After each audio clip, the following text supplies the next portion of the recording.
Nippert Stadium will be the best atmosphere in the Big 12. I'll explain why. You are Locked On Bearcats, your daily podcast on the Cincinnati Bearcats, part of the Locked On Podcast Network, your team every day.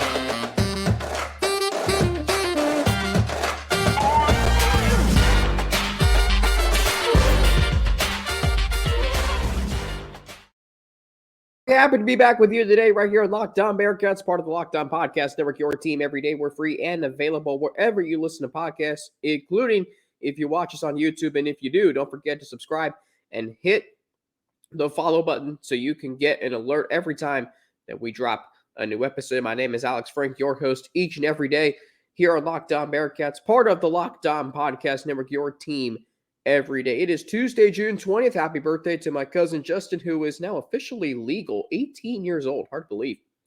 Anyway, 11 days from now, the Bearcats are members of the Big 12. 74 days from now, the Bearcats will take the field against Eastern Kentucky in their first regular season game. Very exciting stuff. And Nippert Stadium, as I said on Thursday's show, it is the Wrigley Field of college football. And I do believe that. And I explain why. But then I get a comment from one of you loyal listeners. And the comment, which wasn't bad, but I didn't agree with it. But the best conversations on this show, on this podcast, are when we don't agree on something, because that makes for a great conversation. We have different opinions, which is okay. And so this person goes, I've been to Nippert a few times back when Cincinnati was in the Big East, and I'm sorry, it's not that amazing of an atmosphere. I'm not being a troll or jerk. It's just not one of the best I've ever been to as far as Big 12 stadiums are concerned. Okay, now, this guy is clearly living in the past. This guy, I shouldn't say if it's a guy. This person probably has not been to Nippert Stadium since the Big East days. Well, a lot's happened in Nippert Stadium since the Big East days. It has been renovated.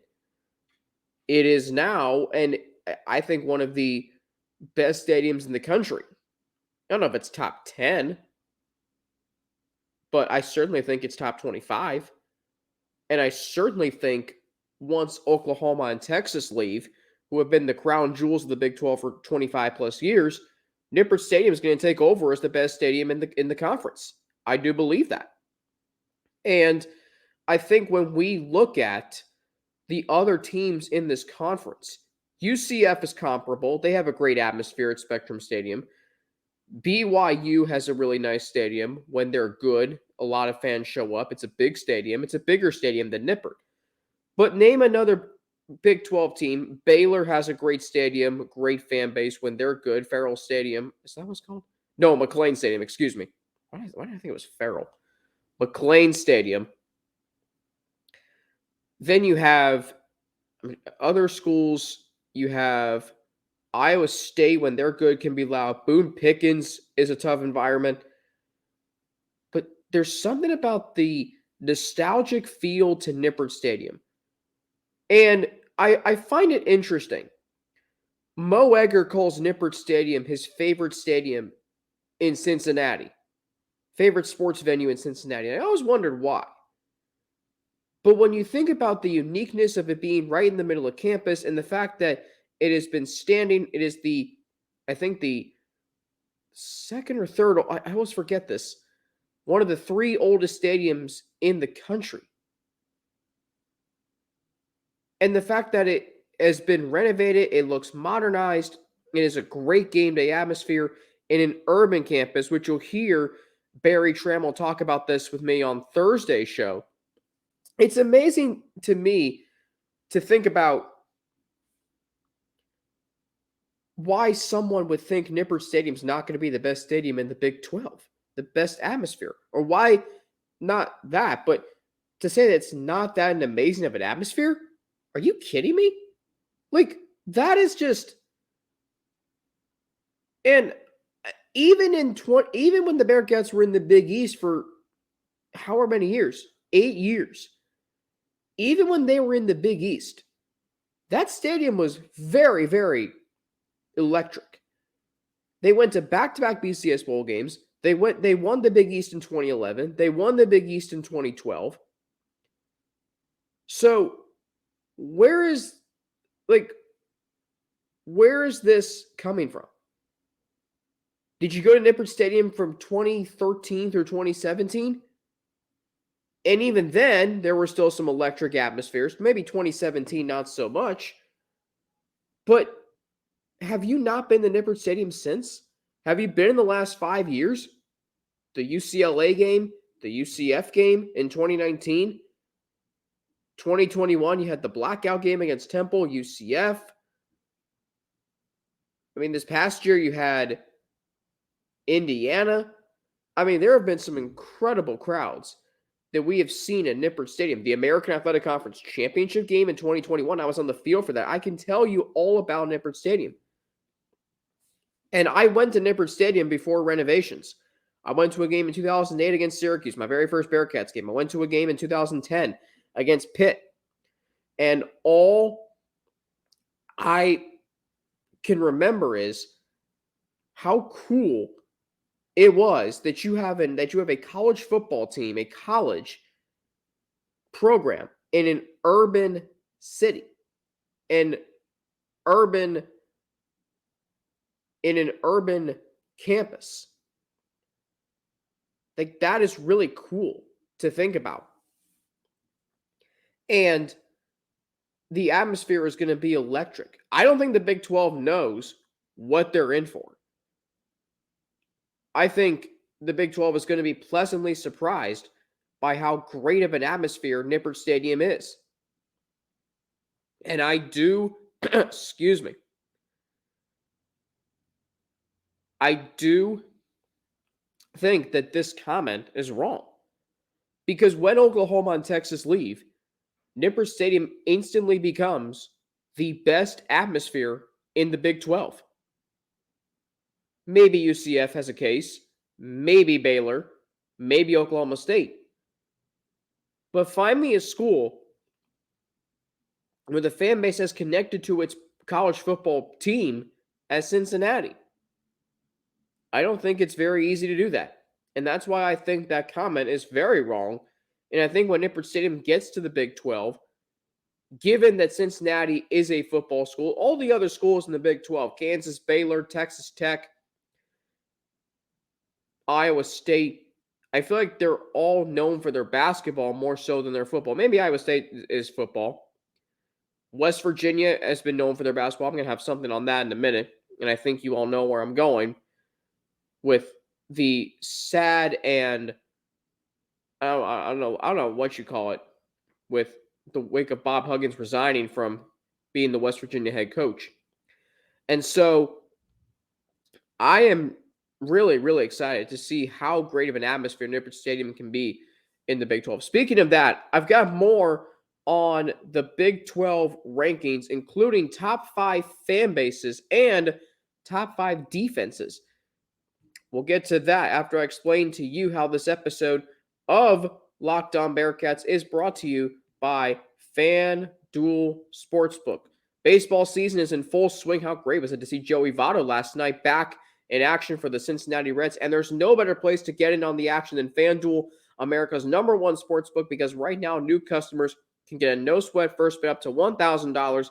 That's up to $1,000 back in bonus bets. If your first bet doesn't win, just go to FanDuel.com/lockedon to join today. So don't miss your chance to snag a no-sweat first bet up to $1,000 when you join FanDuel today. Just go to FanDuel.com/lockedon to sign up. FanDuel, an official partner of Major League Baseball. Major League Baseball trademarks used with permission.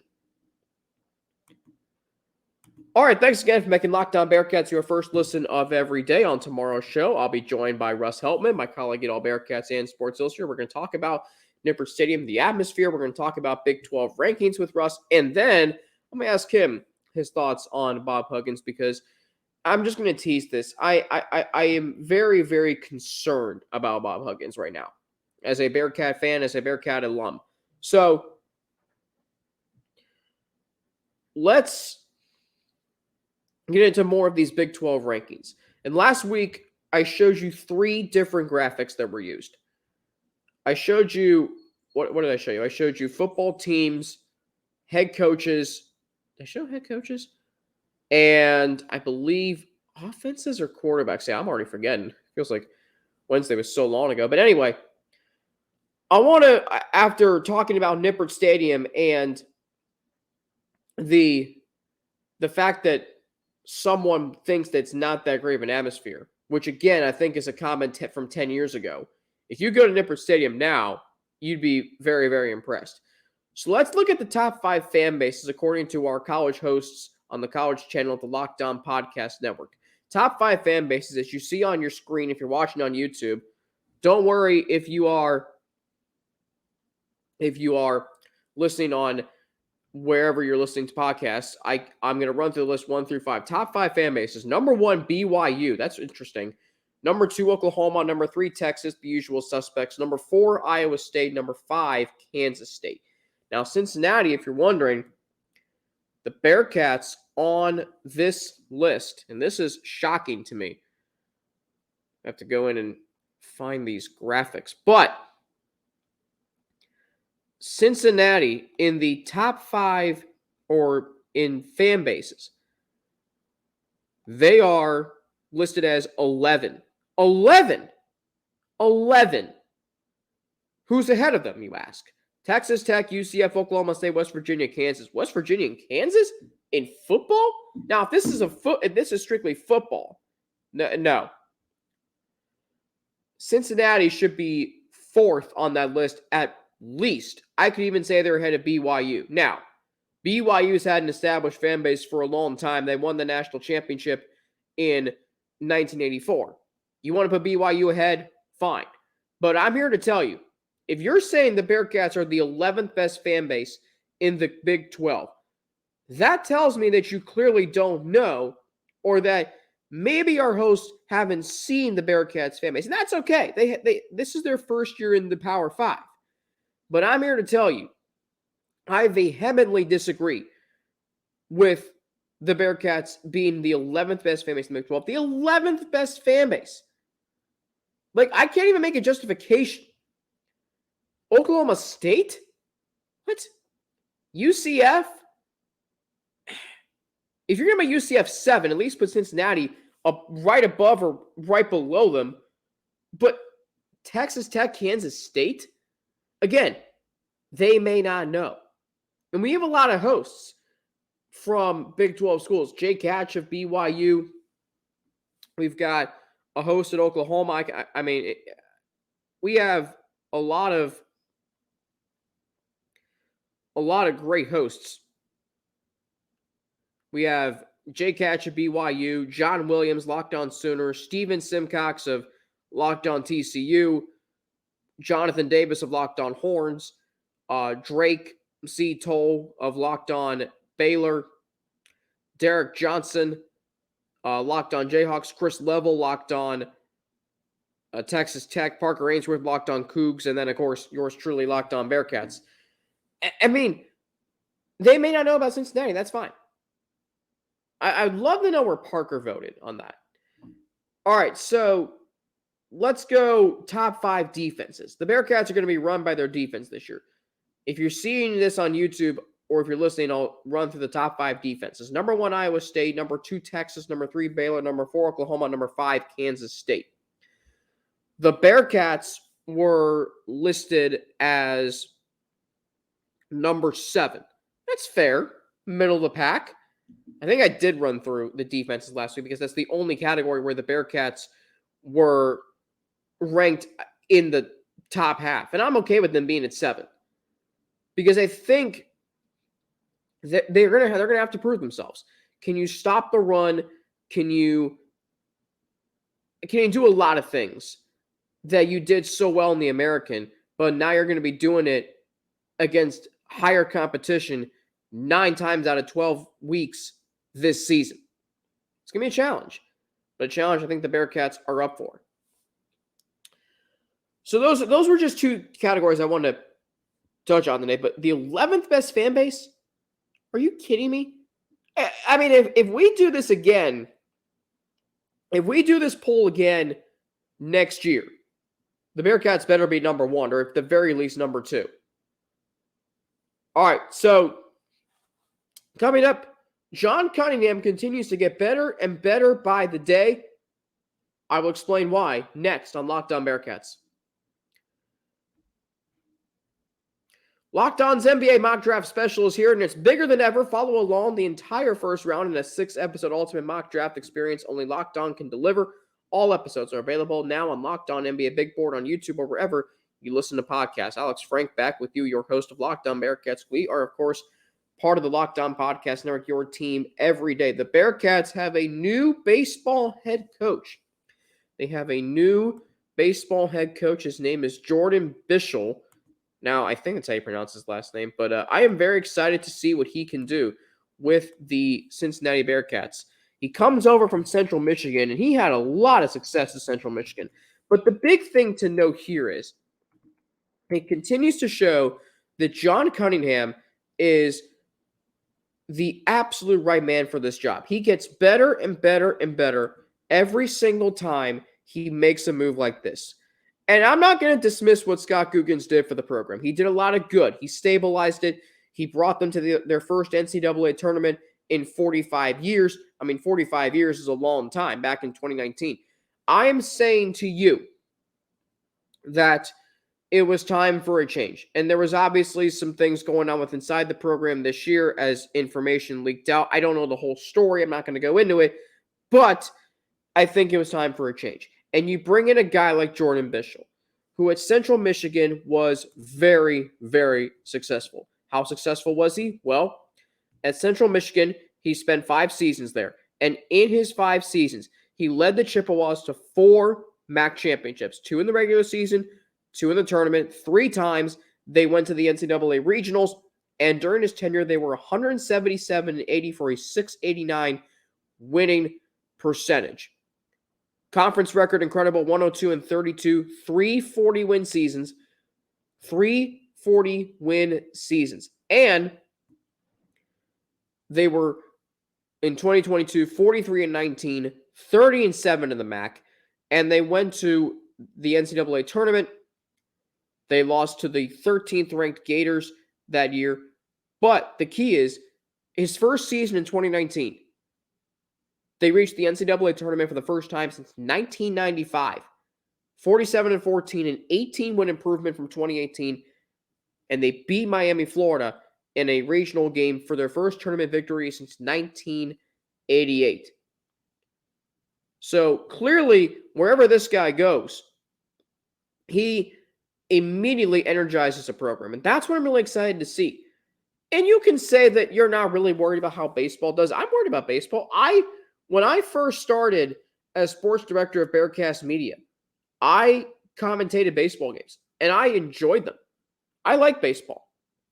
Baseball's a fun game, and college baseball's fun because now with the new rules in Major League Baseball, which I'm okay with, college baseball is the only pure baseball, the only traditional baseballs we know and left. So I'm hoping the Bearcats can capitalize on that success. But notice the 3 programs now, your 3 main programs, football, men's basketball, and baseball. And 4, if you go to women's basketball, they've all started anew with their head coaches. Scott Satterfield, Wes Miller, Katrina Merriweather, and now Jordan Bischel, all under John Cunningham. He wants this program to be run with his guys as head coaches. I am totally on board with it. This is a new era. You need a fresh start. Now, Luke Fickell wasn't fired. He left. Wes Miller was hired after John Brandon was fired. Katrina Merriweather, same way. Now, I never heard officially if Scott Googins was fired. Then again, I've been working crazy hours.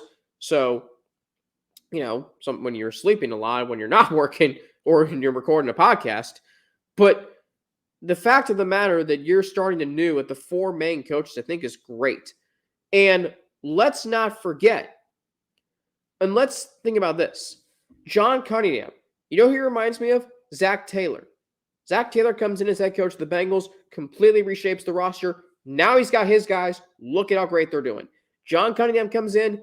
Look at what he's done. He's had to make 4 crucial hires, and he's nailed 2 of them. Well, I should say, we only really know he's nailed 1. I think he's going to nail 2 with Satterfield. I like Katrina Merriweather eventually, so that's going to be 3. And then hopefully Jordan Bishop works out. He could nail all 4. Tremendous work by John Cunningham. I want to end with this. And in the recent news that Bob Huggins has resigned from head coach at West Virginia. Obviously, there's been a lot of things in the news about him lately that have not been good. And I don't condone anything that he has done. But I also am concerned. I also care about him, Bob Huggins. As a Bearcat fan and alum, I understand that he brought a lot of excitement to the Bearcats men's basketball program. He made it cool. He made you care about it if you didn't. Because from 63 through 89, there weren't really a bunch of good teams. Bob Huggins made it cool to be a fan. And I pray and I hope that he gets the help that he is seeking. Because this is a human being we're talking about here. And I know you can ridicule him about other things related to basketball or what he's done recently. But at the end of the day, he resigned. He recognizes he needs help, and I hope he gets it.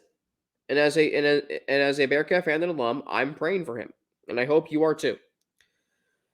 On tomorrow's show, Russ Hellman joins me. We're going to discuss Nippert Stadium's atmosphere and where it ranks in the Big 12, other Big 12 rankings, and of course, we are going to get to a variety of other topics tomorrow, trying to scrape the bottom of the barrel as we approach the start of fall camp. Just 11 days away until the Bearcats are members of the Big 12. It's going to be a lot of fun. Looking forward to that. Looking forward to being back tomorrow with all of you right here on Locked On Bearcats. It is part of the Locked On Podcast Network, your team every day. I'm on Twitter at Frankie_Natty with 2 N's and an ATI, Instagram AlexFrankNet_, and then email at alex3frank@gmail.com. I am back tomorrow, and I am looking forward to being back with you. So if you are an everyday listener, Russ Hellman, you know him. If you're an everyday listener, you definitely hear Russ Hellman on this show a lot. My colleague at All Bearcats and Sports Illustrated joins me tomorrow for a great show as always. Have a great rest of your day. Back tomorrow right here on Locked On Bearcats, part of the Locked On Podcast Network, your team every day.